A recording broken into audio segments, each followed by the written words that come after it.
business is running, our employees are safe, making sure that we're escalating any issues, and how are we partnering more proactively together than reactively.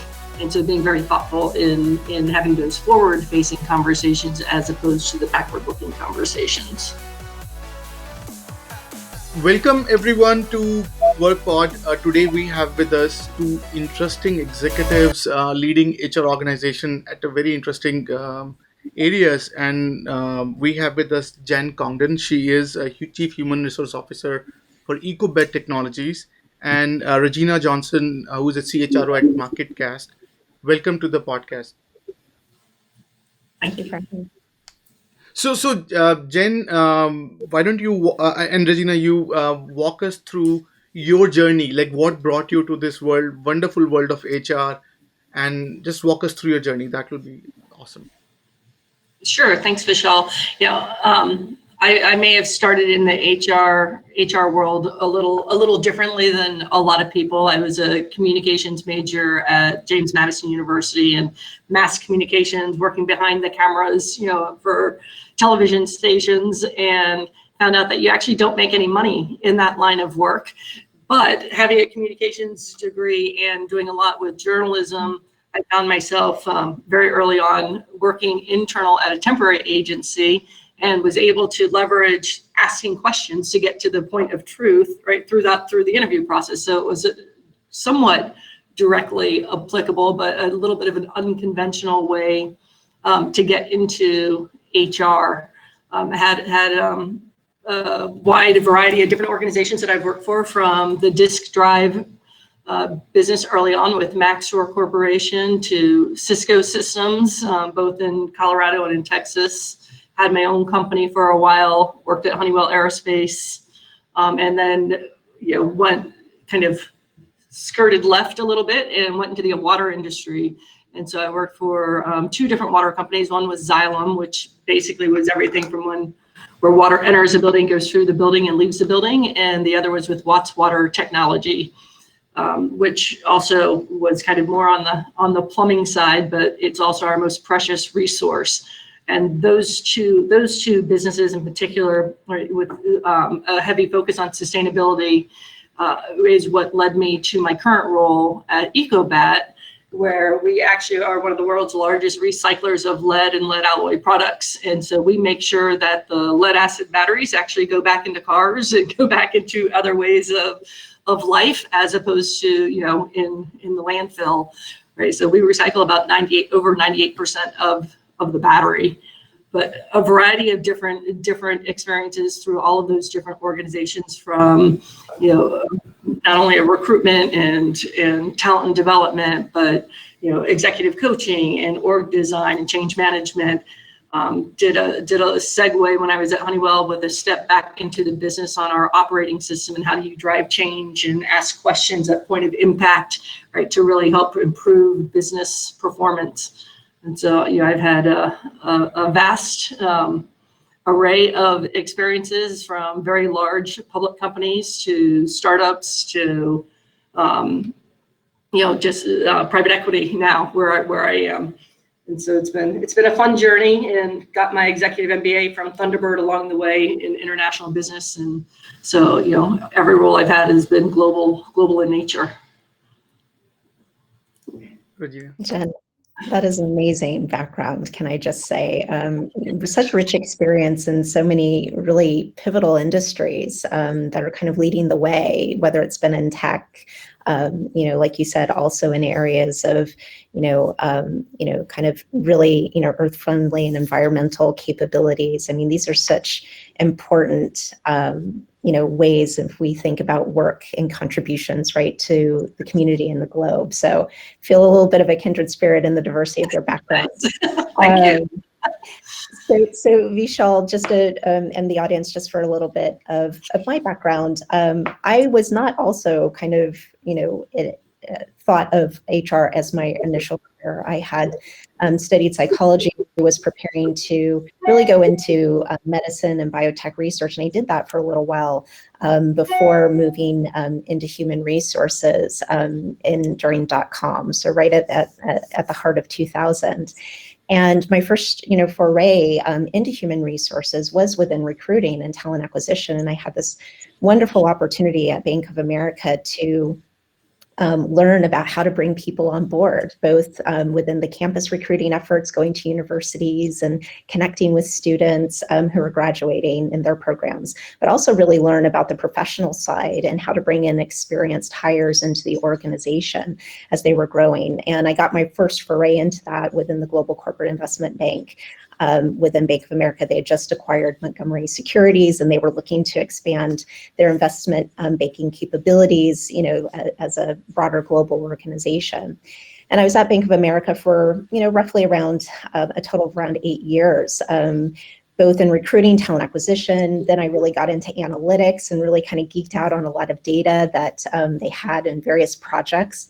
I also then became a bit of a generalist and really focused in with the businesses and transforming, supporting our treasury organizations, helping them build out captives globally in India. Also really kind of helping our technology organizations rethink the banking experience. So I was really fortunate to be there at a time where there was lots of growth, lots of acquisition, but also a lot of transformation that was really happening there. And my experience actually within diversity, equity, and inclusion really was at the start at Bank of America, who had what I called a really kind of progressive practice around how to think about talent holistically, bringing in lots of candidates from diverse backgrounds, perspectives, educations, and experiences to really kind of bring a rich culture to the bank. From there, I moved into various other organizations, large and small. I started to get into big data and analytics companies at a company called CoreLogic, which is a global firm. And then as a CHRO, I got my first foray in the telematics automotive industry with a company called Spirion, which was really fascinating because they were really working on capabilities around driverless car technology and pretty much any type of data that you can imagine within a vehicle, whether it's a car, motorcycle fleet. And then I got back into financial services, within the asset management industry and helped them transform. They were being disrupted by technology and worked with their organizations, to be able to kind of pivot, right, in the new future of work. And then here I am currently in my new organization at MarketCast, which is such a fascinating organization with market research that really looks at how to be able to generate insights around all things fandom. So things that people care about, whether it's concert, sports, movies, entertainment, travel, food, you name it. We really provide a lot of insights to our clients as well as into the communities that we serve around what's most important. So bringing the voice, right, to individuals around what they care about. And what I love about the organization is that it's a wonderful myriad of a blend of research as well as the new technologies, data science and artificial intelligence to really expand out on kind of the decision-making and the thought capabilities within the organization. So I'm also an avid, advocate as it relates to diversity and inclusion. I'm a board member of the Moxie Exchange. I'm also an advisory board member for Cal State Fullerton. My passion is to ensure that we're, helping to build our future leaders, kind of across the globe, as we think about this planet, make sure we've got sustainable leadership going forward. So that's a nutshell, a bit of my background and career in HR. I can only imagine how much COVID has impacted your market data research in your current role, right? Especially when you're talking about all things kind of almost leisure and being out there in travel and dining and movies, etc. And yet then last year with COVID, I can only imagine the new normal of research in those spaces. That's so spot on, Jen, and you're right. I mean, it's amazing what our clients had to, work through and navigate through when we thought about COVID. The restaurant industries, as we know, closed down. We, and had to kind of really think and shift and pivot. We saw the same thing with theaters, right, and film, moving from in-person, watching of movies, at theaters, to then moving more into streaming. And now they're looking at how they kind of shift back into that new normal. And then you think about sports as an example, or even concerts, and how sports had to kind of hunker down for a bit and really rethink. A lot of our clients really use this as an opportunity to say, okay, if we think about what the future may look like and what people really care about, this is a real opportunity for us to really kind of, dig deeper and start to understand, what's going to be top of mind for them and what's most valuable, what's most important. So we've been really fortunate to be able to partner with them, along that journey as they've been going through it. So I think one thing that was pretty interesting. I remember I was talking to someone 9 years back about an HR leader, and they were talking about how HR is in an industry filled with traditionalists. There are a lot of HR people. It's like a lineage of HR folks. They are producing so it's just a supply chain of HR people, and then. And there was talk about the struggle of getting companies in shape with this new mindset unless you have new talent. And I think it's fascinating to see both of you are coming from a different industry to HR, fixing HR. So would you love to like to talk about how welcoming was this field to you, and what are some of the challenges that you faced? If you can walk us through that, and maybe Jen, you can go first if you want to. Yeah, no problem. It's interesting insofar as, if you look at HR historically, it was the Office of Personnel Management. And I don't want to speak on behalf of Regina, but I know that I did not go into HR to, push paper and to, be in the Office of Personnel Management. And I'm going a little bit full circle here with my current company because it was privately held for so long. And all of the different functions were completely decentralized. This is the first time in the 40 some odd years that the business has been around that they actually have a C-suite in place, right? That we've just hired all within like the last 6 months. And so we're going back and trying to change that shift of what does HR look like and what should it look like in the business, and how do you partner differently, and how do you bring in diversity of thought and, really change that paradigm.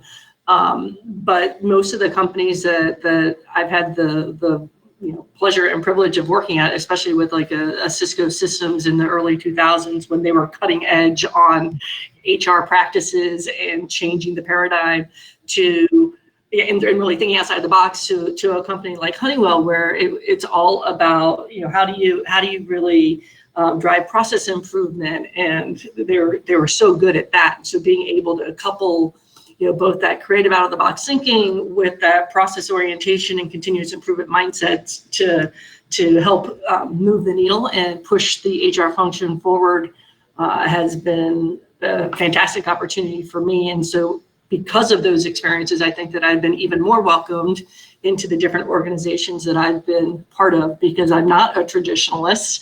I don't necessarily do things the way that that traditional companies or traditional HR organizations have looked at the role, right? It's been a lot more around asking the tough questions, being Socratic, thinking through different lenses, and the biggest compliment I get is when I go out to a manufacturing facility, because most of the businesses I've been in have been, somewhat heavy industrial organizations, is going out on the line and asking people different questions relative to how can they improve that process. That doesn't look safe. Did you notice this? And they're looking at me, they're like, but you're in HR, you're not allowed to ask those questions, right? They weren't expecting that. And so I think that's a big part of that shift of what HR leaders, can and should be doing in the organization. And I have found myself being very welcomed with that different lens. Regina, I'm not sure what your experiences have been around that. Yeah, I agree with you, Jen. I think, coming into Bank of America as an organization, they were very much more similar to Jen's experience, with Cisco and Honeywell. These were organizations that really believed in strategic HR, that there was a business partnership there, that you were a business steward first, and you had HR tools, right, at your disposal to help the organization think through the human capital challenges. So, I felt really privileged to be able to have my first foray and my first real true experiences in HR with that company and organization. And that really shifted, when I thought about my future opportunities, where was I going to be passionate about being able to work and being able to contribute? And what I would say is that consistent theme has been with organizations that, have a high regard for HR, both on how we get things done on the operational side, but also really valuing the strategic nature of the work and making sure that HR really truly has a seat at the table and is a voice, right, of the executive leadership team and is actively engaged. And so, for me coming in with my background, they valued, right, that I had, understood research principles and practices, that I had a bit of a quantitative mind, that I worked, in, areas of business before coming into the practice. And then they cultivated that and supported that, when I continued on in my education, within HR, when I got my master's in organizational management. So all of those things I felt was really about, I call it co-creating and also co-supporting, right, around my career and ability to contribute, in the way, in a non-traditionalist way, as it relates to human resources. And what I would also say is, while there is still, attributes of a traditional core operational capabilities, which will always be a part and a facet of HR, I do think, over, I would say, the past 10 to 15 years, there's been a real support and a build out both within education as well as within businesses to ensure that HR has a bit more of a thought leadership and more strategic, role to play. And I'm seeing that even within, startups and companies that would have traditionally, thought of a traditionalist model. They're already, thinking strategically and saying, hey, maybe we outsource those capabilities and then we build our talent in-house for the strategic capabilities that we need as it relates to HR. So, like I said, my experience was very positive, very welcoming, and what I feel the industry has been doing is continuing to evolve, into that space of more strategy.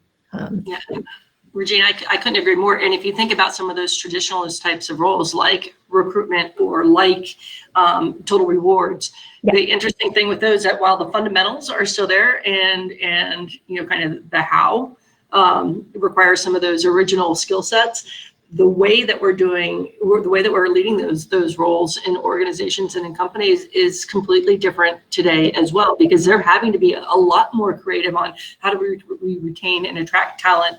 What does our total reward strategy look like for an organization that you're finding scarcity of people that want to be in the trades, as an example for us, right? Where parents are telling their kids, don't go into that industry, right? I want you to get a college degree. Not everyone was meant to have a college degree, right? And that they can apply different skill sets and make a lot of money, right, doing that. But how do you take those traditional HR roles and help them really think more creatively, right, on helping to drive the business results? And so while there's still that fundamental core knowledge, skill set, making sure, from a compliance perspective, there are certain things that you're always going to have to do, but the way we do it, I think, is becoming more and more different every day. I agree with you. And to add to that, I also think the voice of HR in shaping policy process and how those things get done is what's also really exciting to see in those areas as well. I think about, like you said, with total rewards, people are really, thinking differently, more agile based methodologies as the workforce becomes, let's say, a little more fluid, a little more agile as it relates to roles. And they're finding ways to create, reward and retention mechanisms to fit that. Whereas, probably 2 decades ago, that would have never happened, right? We would have had these very rigid kind of, structures that wouldn't have been able to be malleable and to kind of grow and flex the way that the business would need. You can't pay at the 75th percentile. Right? Whereas really what they want is put me on a project and let me do a project for 3 months and then give me a month off, right? And then put me back on another project. Exactly. So I think on that note, so I'd love to know your perspectives on what future of work means to you. So when you think about this word, and I think it's maybe this word is overused or still we're not there yet. But what does future of work means to you? If you can give your perspective. Why don't you start with that, Regina, and I'll piggyback on the back end. So in my opinion, the future of work is already here. We have been experiencing the really significant changes around how work is essentially going to be done and what are the types of roles that are going to be critical now and also in the future. We found technology as a significant contributor to how we are more efficient, new ways in which work can get done. And it's also opened up different capabilities in terms of access to data, how that then shapes and informs, services and things that we have to the table. Oh. All right, can you still see me? Yep, you're still there. Okay, perfect. Something happened. I'll continue talking until this takes place. But what I would tell you is that we are already seeing a shift in which, certain skills are continuing to broaden. We're seeing people who, would have historically, let's say, if they came up in the social sciences, needing to have a better attribute and understanding of technology. We're seeing where technology permeates every role, as an example. And we're also seeing, as it relates to automation and efficiencies there, that, the ability to understand the technology and manage it, right? Those are new roles that are kind of coming to the forefront. And believe it or not, there are actually going to be a significant portion of jobs that don't exist today that will exist in the future. And so that's created also a significant shift in terms of what it means around education, what it means for companies on how they're going to effectively develop these skills over time and build those skills and make them available, right? So that we can train our future, constituents, to be ready and capable in the future of work. So as an HR practitioner, from my vantage point, we're thinking about what that means within our business today. And so when we think about, the augmentation of data science and capabilities and bringing in technologists that understand attributes around AI, as well as then doubling down, right, on our research capabilities and content with the traditional methods, those two things are going to marry and ensure we're bringing the best forward as it relates to insights. And then as we think about our operation capabilities, we're driving in more technology focused and operationally focused folks, and we're building out our development capabilities to be able to support that, for any of our individuals who, want to continue to expand, to learn and grow.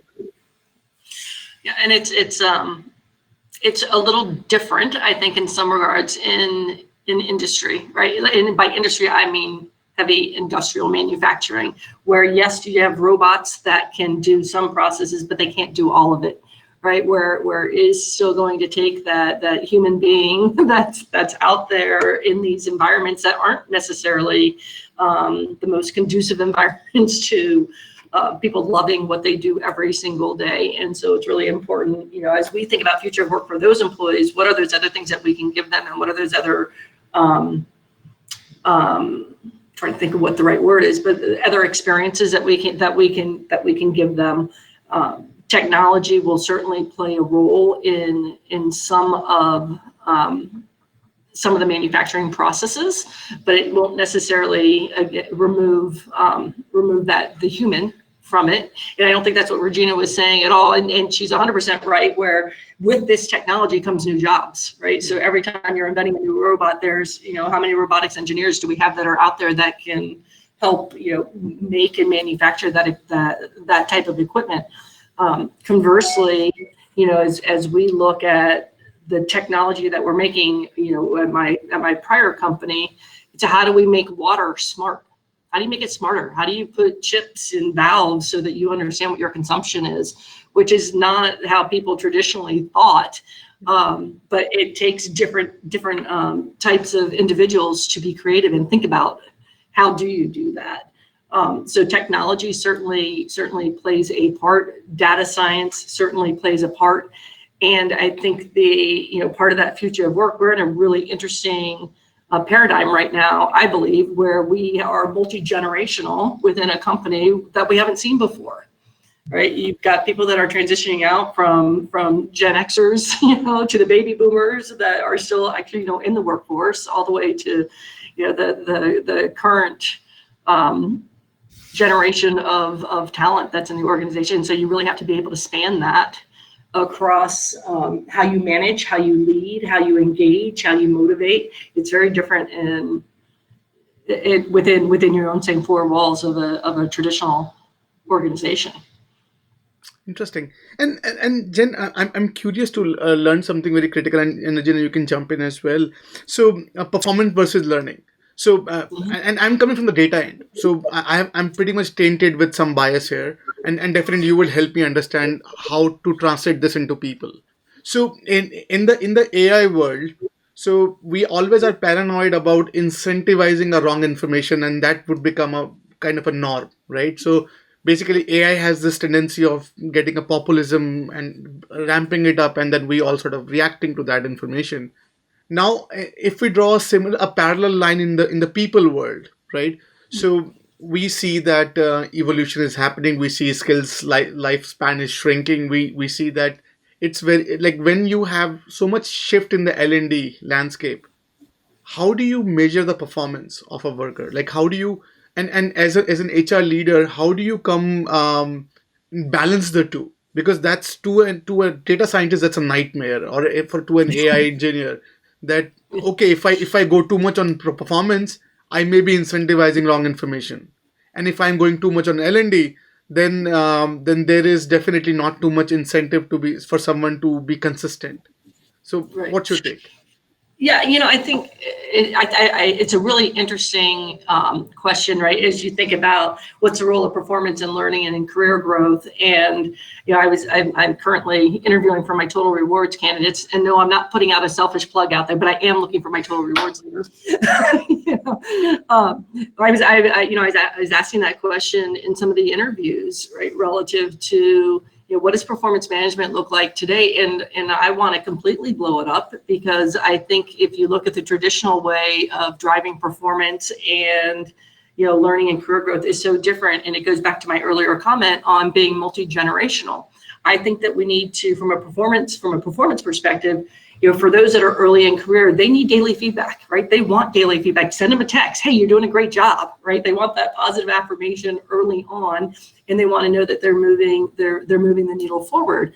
For those that are a little bit further along in their career, more mid-career, right? They're looking for, give me that quarterly feedback, give me the big goals, give me the big objectives. What am I driving to? If I'm off track, let me know that I'm off track. Don't let too much time go, but give me some slack. Let me do things a little bit. Let me work at my pace to get to where we need to go.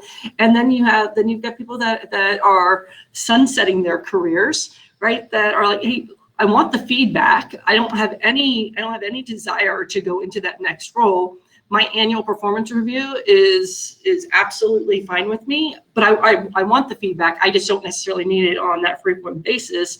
And then you look at people like Regina and myself and other executives. If we're not performing, we're not going to be in our roles, right? And I know it's a little bit, it's very easy. We still want feedback, but it's one of those things that formality of the process around performance and performance management becomes less critical at that point in our careers. But early in career, I think it's incredibly important, and it's shifting the discussion from, yes, we have our goals and objectives that we know that we need to accomplish to help drive business results, but shifting that in a way of asking them questions around development and being more Socratic in our approach and asking them, how could you impact or influence this differently? If you had the opportunity to do this again, what would you do different? Why would you do it different? Right? To get them to think in a different way. And so, for me, I think that the traditional performance management process and performance review process needs to be completely turned on its head. I think going to none isn't the right answer, and I think maintaining one time a year isn't the right answer. But I do think that it should be a blended approach and not one size fits all. I agree with you, Jen. I think, performance as a practice is going through a bit of what I would like to call a renaissance, meaning that I think there's recognition that, as businesses are, transforming and changing at a much faster pace than they had in generations prior, the ability to how we think about development, but also how we think about, the feedback loop around performance, is shifting, right? I think, performance used to be about, telling, most times saying, here's what you're doing right, but also here's your laundry list of the things you're not doing right that we want you to fix. And I think, the conversations are shifting to, yes, what is the strategy, but also how are we succeeding around the outcomes around that strategy, and how are we having the conversations ongoing when that strategy shifts, right? Because we know if we set a 3-year strategy, there are going to be iterations even within year 1 and year 2 based on how things are moving forward with the business. And so those conversations are going to look different. They're not going to feel as static, right? In that waterfall approach of where you have, here's our 1-year goal, and in this quarter we hit this particular milestone, and this quarter we have to hit this particular milestone. It's becoming much more agile because, again, the environment, the dynamics are all influencing those things, and people are then shifting and course correcting real time. So I'm a big advocate with leaders talking to their people regularly. Novel concept. Have the conversation, talk regularly, talk about how you're doing, but also in those conversations, don't forget about the development. I think that's the other thing in the performance discussions is, it could be annually or quarterly, and then the development conversation sometimes becomes lagging or doesn't necessarily happen the way that it should. Those things should be just as agile as you're having the performance conversation, because that's your real-term opportunity to be able to say, okay, if something's happening here and the person's not quite, optimizing or generating the outcomes that you would like to see them in, that's a development moment. And managers and leaders need to come up with those, concrete moments for that individual so that they're able to ensure the development's happening in an agile way. Then you get to the better kind of outcomes around performance. Instead of thinking about this longitudinal type of strategy around development, thinking more agilely and finding those near-term as well as long-term ways in which people can develop and grow so that you've got a good mix of performance outcomes as well as then developing for those future roles. Yeah, there are two expressions that I like to use a lot. One is catch people in the act of doing the right thing, and catch them in the act of when they're not. Right. And the second being, feedback is a gift. You can't do anything with it if you don't have it. And once you have it, it becomes a personal choice. Right. And you can choose whether you're going to act on that or you're not going to act on that. But I mean, that's been my mantra for a very long time. And you could probably go to any business leader I've worked with in the past and say, hey, what did Jenn say feedback is? They'll be like, a gift. Whether they want it or not, but it is those frequent conversations. It's so important, and I think a big mistake that a lot of leaders make is, and especially from a development perspective, is they make assumptions because someone is a role that they want to do a different role next, right? Within that same linear way of looking, as opposed to actually engaging in a conversation with an employee and say, what experiences do you want to have? Because you might have someone that's got a varied background, but you hired them into a role and you forgot all the other experiences that they have. And from that development perspective and that performance perspective is ask them, engage them, talk to them, find out what they want to do, because you might actually have a rock star in the wrong role that would completely excel in someone else's succession plan. That's right. That's interesting. Right. So and skills sorry. happen in an organization. Sorry, Vishal, what were you saying? Also, so I was thinking that how your perspective on how learning and performance goes hand in hand, like how the performance management landscape and learning and development when it comes to doing my job better. How are, like, over this evolution of this transformational time of when technology transformation is going on, like how is their relationship changed? And maybe Regina, you can go first, and Jen, you can follow through. So your perspective. So, I mean, my opinion is I think they were always intertwined. I think the difference is that, I'm not certain businesses necessarily prioritized development in the same way that they would try to prioritize performance. And I think as we've started to see, with the war on talent shortages in many areas, there's a recognition of companies that they have to make these investments if they are going to ensure that they sustain, that they're able to continue to grow and optimize. And so, there's, I think, a more emerging view around coupling those things so that you're building talent strategies and development strategies around the business strategy for growth, right? So really doing an inventory, skills inventory of what you have today in your organization in terms of skills, and what are the ones you need to build, be able to build over time. Those then affect essentially, how we think about what types of capabilities, skill sets that we're looking to really, create within an organization. I would also say the development piece ties also into the culture, of a company, and the cultural attributes also determine, right, those learning strategies and how they align into performance. Ones that, tend to want to, focus in on, agility, growth, then they're going to need to ensure that their plans, as it relates to optimizing performance and development, have that same level of agility and growth built into it in order to sustain those business strategies. So from my vantage point, very intertwined. How about you, Jen? What are your thoughts? I would add to it. So, one thing that we make it a point to do and are very purposeful when we're talking about our strategic talent reviews, we're talking about what are our business goals and objectives, what are the talent implications to achieving those strategies, and what are those key experiences that people need to have to help us move the needle, right, on our goals, on our business goals and our business strategy, but building that into their development plans of key experiences, right? And then if you think about kind of the traditional way of learning and development, I think it was very kind of one way. Here, go take this training class, right, and then never talk about it again. Right, I'm being a little tongue in cheek, but I think if you put that continuous improvement mindset on, it's plan, do, check, act. All right, what's the plan that we're creating and developing for our employees to have those key experiences, to get those development needs? Have we engaged their manager in the why behind their employee going through this type of development need? And what type of questions and what type of coaching are we doing with those managers to make sure that they're asking the right questions of their employees after they have participated in that development project or initiative or training, and then going and applying, having the employee apply those skills.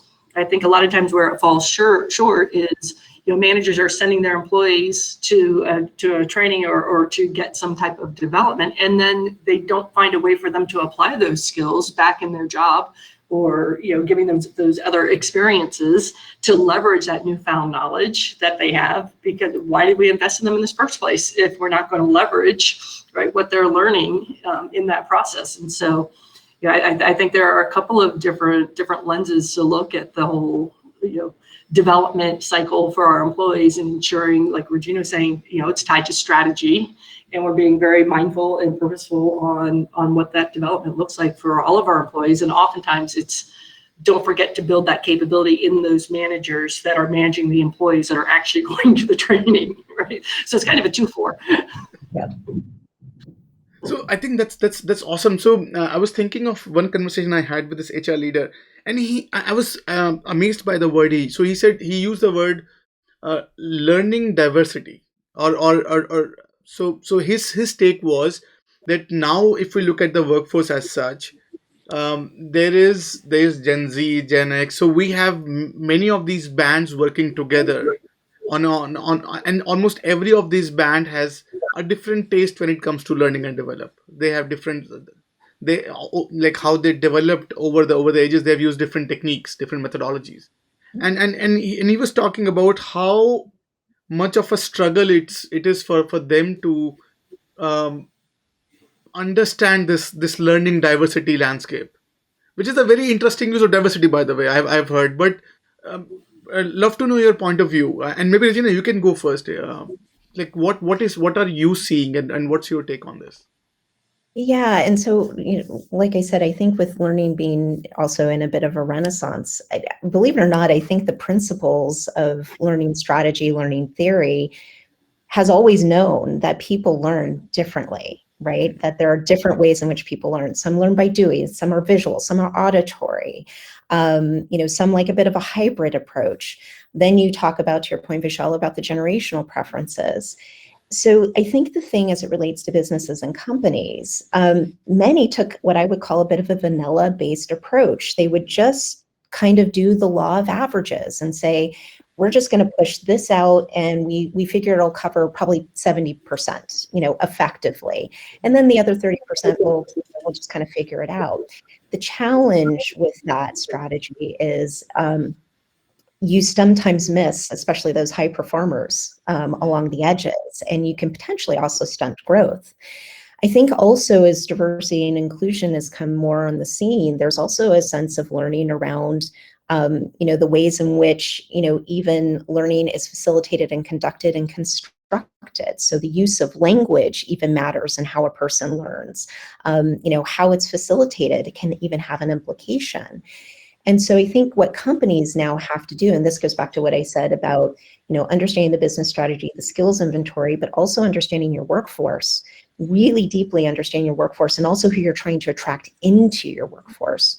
Those are your building blocks to say, okay, when we know this is the culture we want, this is the level of, kind of the broad diversity that we want to have in the organization, we need to have learning capabilities that are going to be able to flex and meet people's needs. So this is why you see instances of micro-learning coming on the scene, right? To be able to dress people who can learn very quickly and on the fly in a condensed format, still leveraging in-person instructor types of led learning, because people still love to learn that way. The experiential learning, right? The key critical experiences we want to create and cultivate, but those experiences are now being thought about differently, right? It's not just thought about what type of capability we're looking to have them develop, let's say if they engage in a project, but it's also being very cognizant then around what that experience is even going to be within that project. And so I just think there's a more myopic focus in these areas, which is actually, in my opinion, very good, because you're going to get to better outcomes of the development compared to doing the vanilla based and then not necessarily seeing the same level of kind of really good output or ROI in the development capabilities that were built by businesses. I think that's, I couldn't agree more, right? It's absolutely spot on. And then you have the added challenge to that of, okay, how do you budget for that, right? And how do you show that you're going to be able to connect to the masses? And I think that you don't always have to connect to all of the masses, but we do have to create an environment where people can learn the way that they want to learn.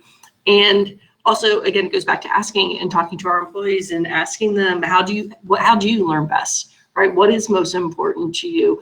I found it to be really successful to do reverse mentoring, where you bring someone that's early in career and you pair them up with someone that's been around the block a while, and it's amazing how much they actually learn from each other, right? Where we're saying, hey, this is really for this early in career person to help their more experienced manager or peer or other employee be better at communicating perhaps, or navigating that landscape of the early in career employees. And oftentimes I have found that both have benefited equally from it, because the early in career employee is learning more about, okay, now I understand why you are so valued in the organization and the experiences that you've contributed to it. And, the more experienced person is like, oh, that's how I'm supposed to, I'll send you a text, right? That's how I can relate and communicate. And I don't mean to be flippant about that, but it is, right? It's changing on the dime. And how are we creating that environment where people can learn at the pace and in ways and manners that make it most effective for everyone. I mean, Regina put it much more eloquently than I did, but it's absolutely spot on. It's not a peanut butter approach, and it needs to be a lot more tailored. Interesting. So let's talk about briefly last year, right? So last year had been pretty interesting year for many businesses. Um, how would and Jen, this applies to you. So how do you, if you look at last year's basic progression, how do you rate it from the performance and management point of view? That when there is a lot of forces outside of your business influencing your business outside in, and you are basically told to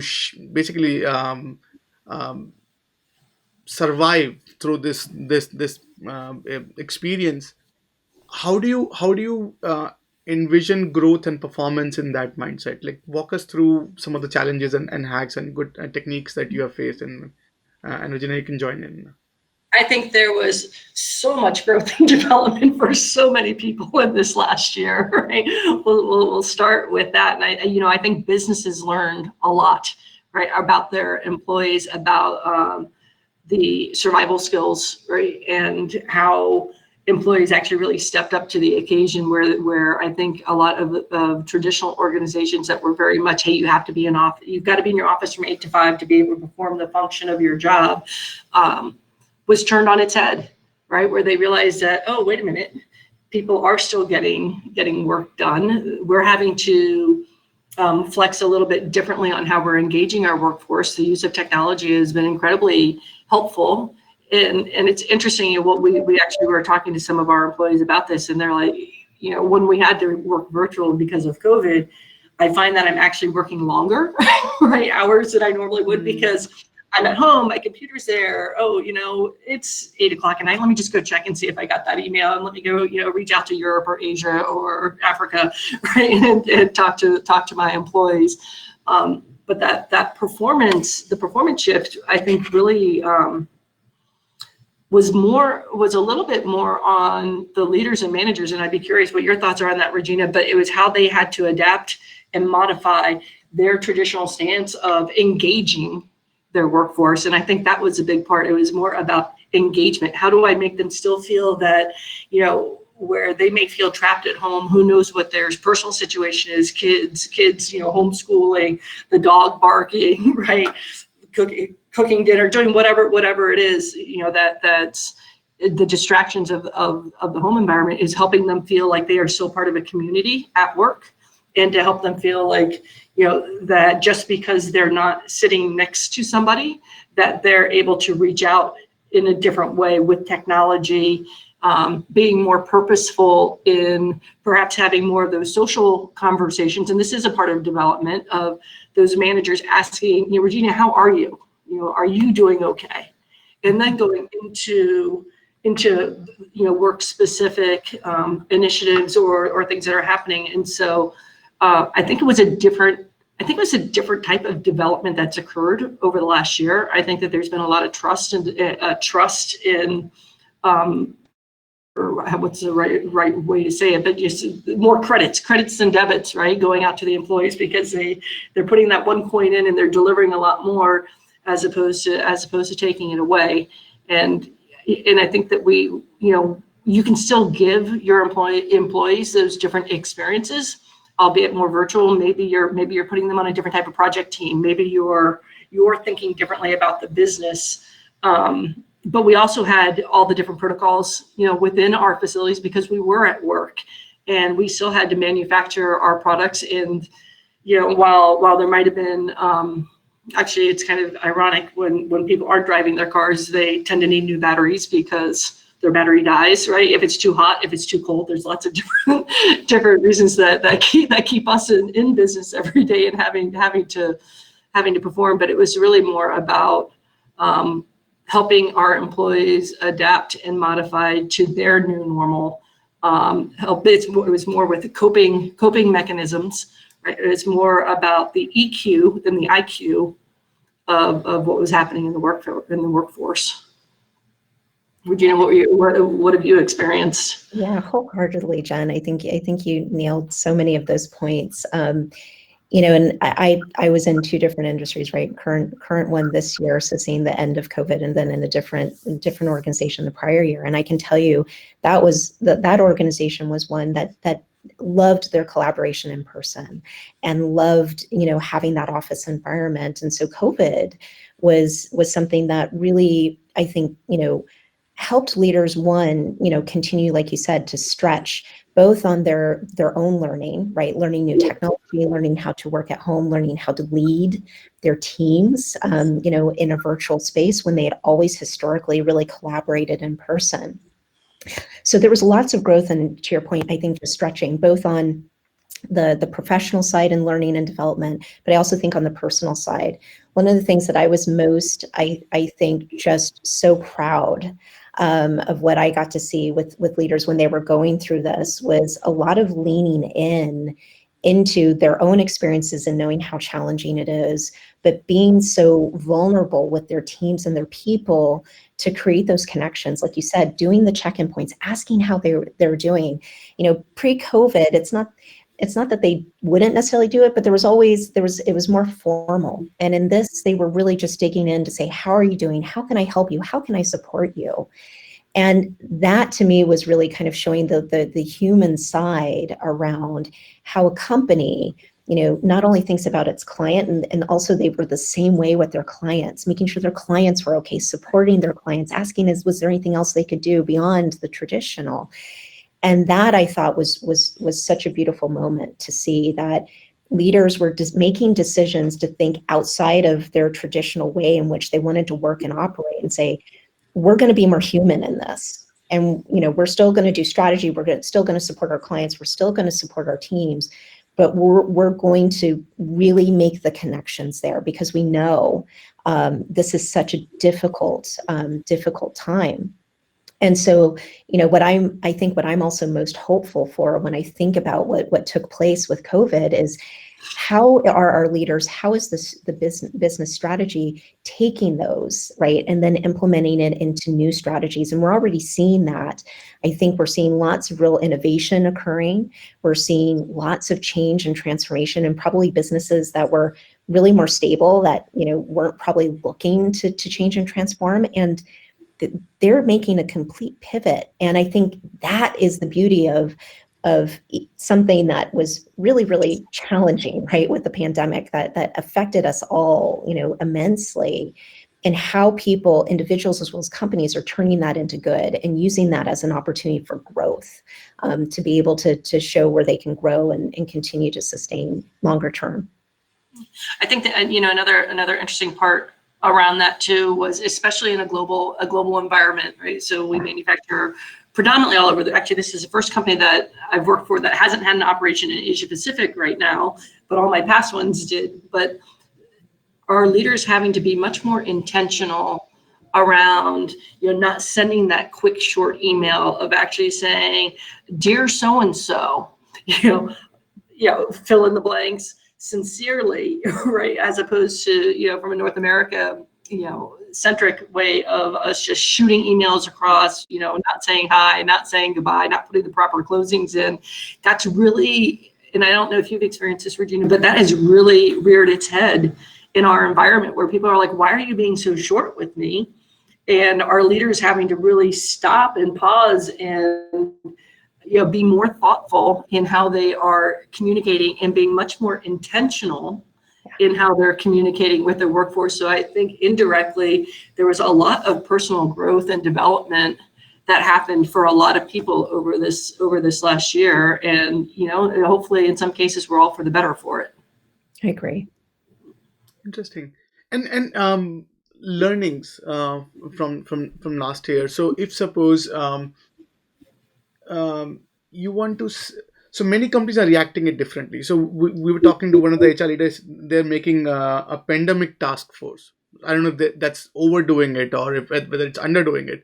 But looking at from your vantage point over whatever has happened over the year, where obviously transformation happened, but for the different reason, that not everyone is not sure of what is it good or bad for many of the businesses.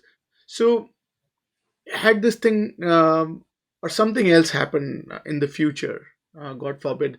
So how would you do it differently, or how would you do it similarly? Did you get a chance to reminisce about over the last year that how would you would have done it better, or if or same? Like, do you have any thoughts on those? I think every pandemic is different, right? And so our reactions, right, they're mostly, right, and our reactions to those are always going to be put to the test, depending on what that current situation is. If it's something from an explosion to a worldwide pandemic relative to technology. You have earthquakes that happen all over the place that are completely disruptive, where technology isn't lending itself to help them in that environment, and so you have to shift. I do think that having some task force together, with your HS&E, your health and safety leaders, HR, the business, really sales, marketing, and we were very intentional and very purposeful on the people that we put together on the team, because we wanted to make sure that we were thinking about the customer. We wanted to make sure that we were thinking about our employees. We wanted to make sure that we're delivering on the bottom line, right, where we can do that.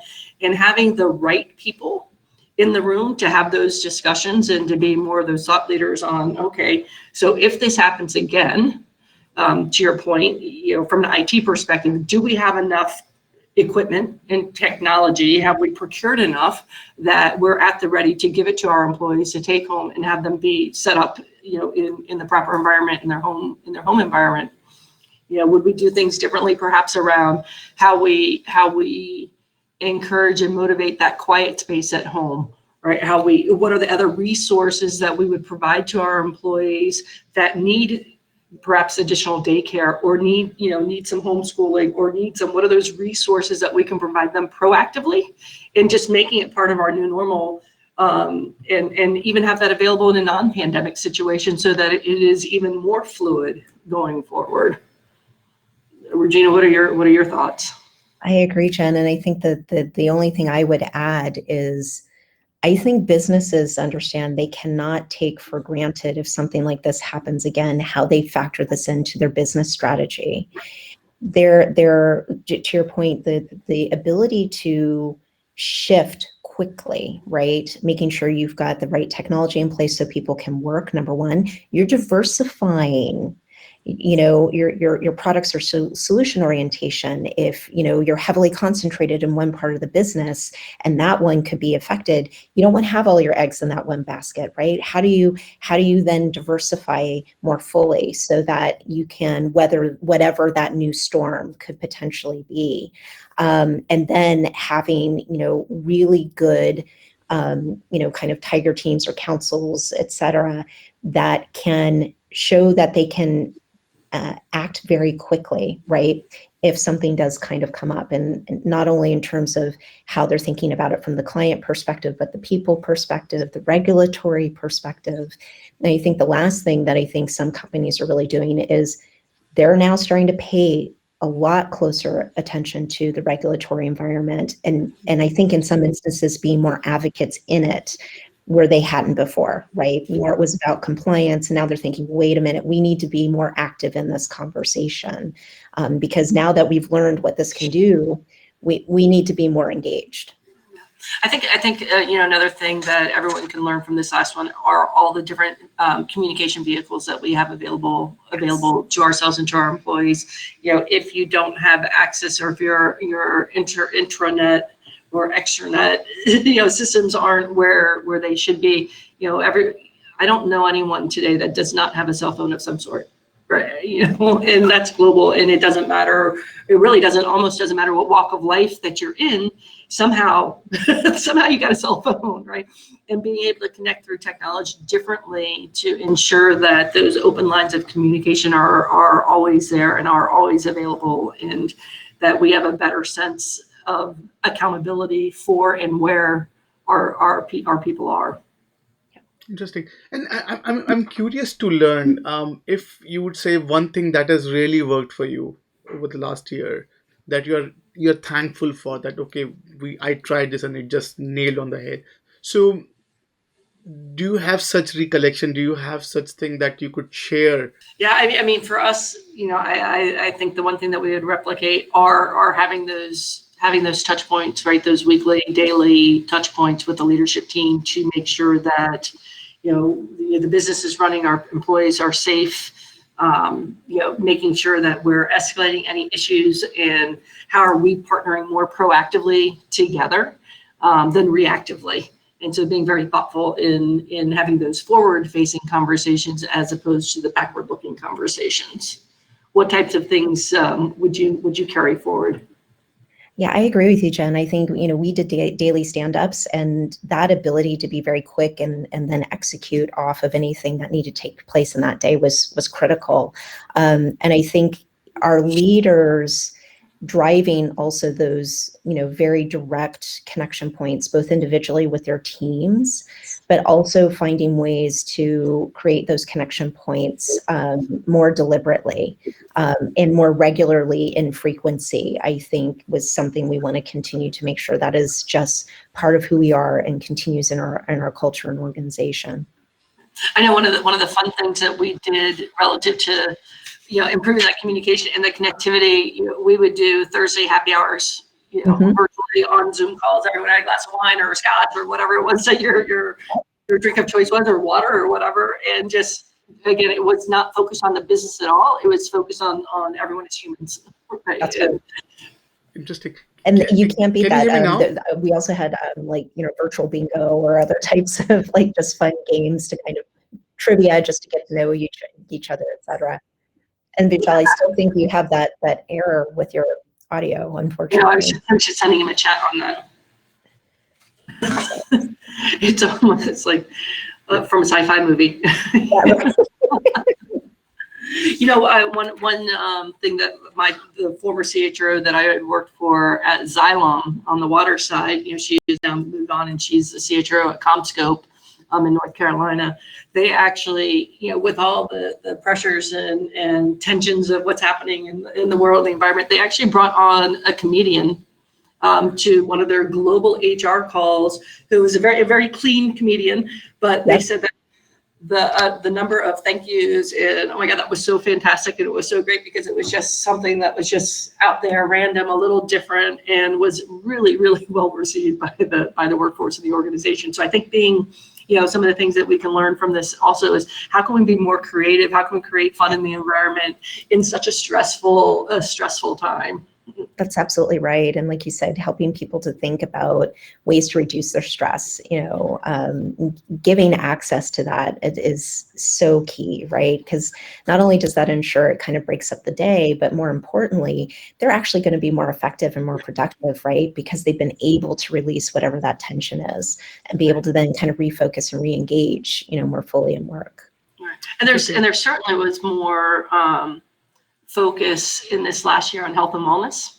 Yes. And mental wellness, and making sure that we're providing different avenues and resources for our employees, and reminding them that that you have things like the employee assistance programs, and that you have things of, we created some buddy systems in other parts of the world where they were fully trained, but if someone wanted to come and have a conversation with them because things weren't going very well, that they could actually have a conversation with someone, even at work. And I know it's a little bit outside of the norm, especially since they're not necessarily fully trained professionals in that regard, but they just wanted someone to talk to, right? And so creating these vehicles, these mechanisms for people to reach out and know that there are people that care on the other side of it and want to help, along with the community involvement and our responsibilities as organizations to be a good corporate citizen, I think has continued to shift in this pandemic as well. Yeah,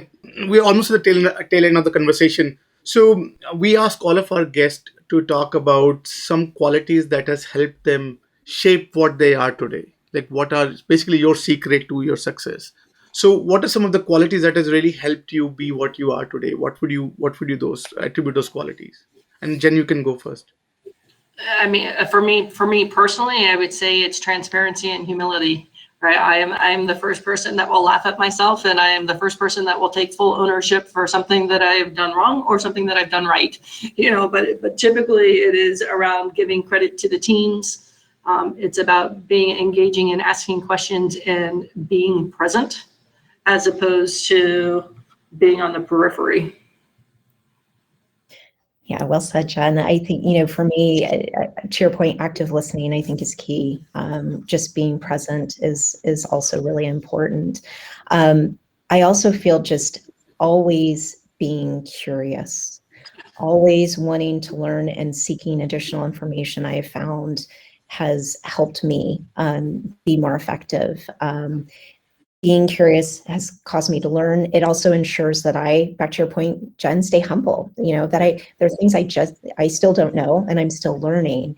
And I think those things have helped me over the years, and how I do the work myself, but also how I collaborate with others, partner with the business, partner with my team, elevate my team and develop my team. All of those things, I think, with that essence. And the last one I would say is resilience and having a sense of humor.